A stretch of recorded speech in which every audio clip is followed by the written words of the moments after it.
नमस्कार अमरावती. आम्ही स्पीकरवर बोलतोय तुमच्याशी. ठीक आहे, नमस्कार. आता इथं असं आहे, मेळघाटमध्ये तेवढंच एक साधन आहे MREGS. तर इथले मजूर 100 दिवसाच्या वरच काम करत असतात. मग यायचे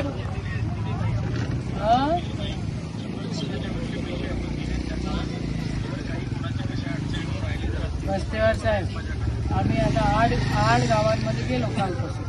70% लोकांना त्या 8 गावांमध्ये 70% लोकांना पैसे भेटलेले नाही. आणि इथे होळीचा सण त्याचा सर्वात महत्वाचा सण असतो. लोकांच्या डोळ्यात पाणी येऊन राहिलं राजू.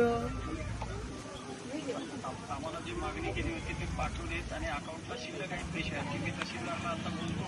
तुम्ही तहसील माझी म्हणजे प्रांजळपणे एक प्रश्न विचारते तुम्हाला. आपला पगार 1 तारखेला होतो. कलेक्टर साहेबाचा पगार 1 तारखेला होतो. डिव्हिजनल कमिशनरचा पगार 1 तारखेला होतो.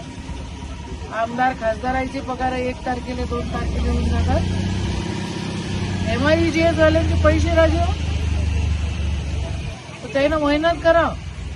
7 मास्टरांचे पैसे नाही. बाया रडून राहिले, माणसं रडून राहिले. इथे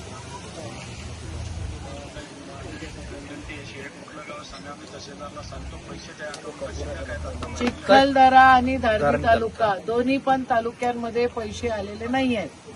70% लोकांना पैसे मिळालेले नाही आहेत. गरिबांसोबत खेळ करते हे दिसत आहे.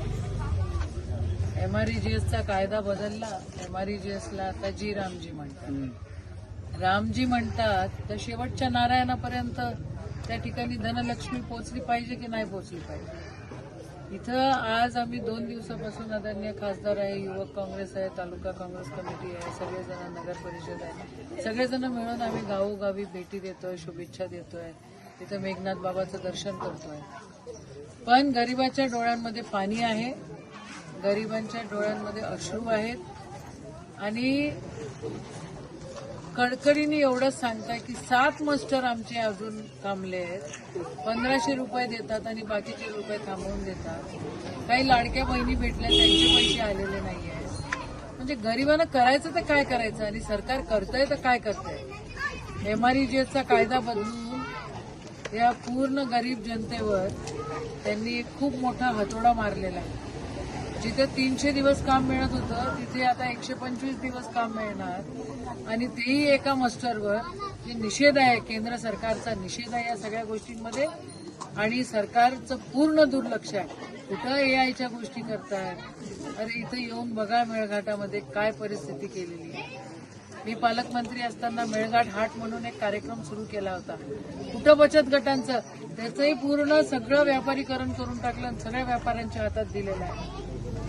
ते सगळं दुर्लक्ष आहे. ना डॉक्टर आहेत, ना औषधं आहेत, ना पगाराचे पैसे आहेत. सरकारचा निषेध या ठिकाणी. होळीच्या दिवसाला पण गरिबाचे पैसे ते लोक हिसकत आहेत. कलेक्टर कमिशनरचे पगार कसे 1 तारखेला होतात, मग गरिबाचे का होत नाही हा प्रश्न आहे. आणि याच्यावर हल सरकारने शोधावाच लागेल, नाही तर आमचा आक्रमक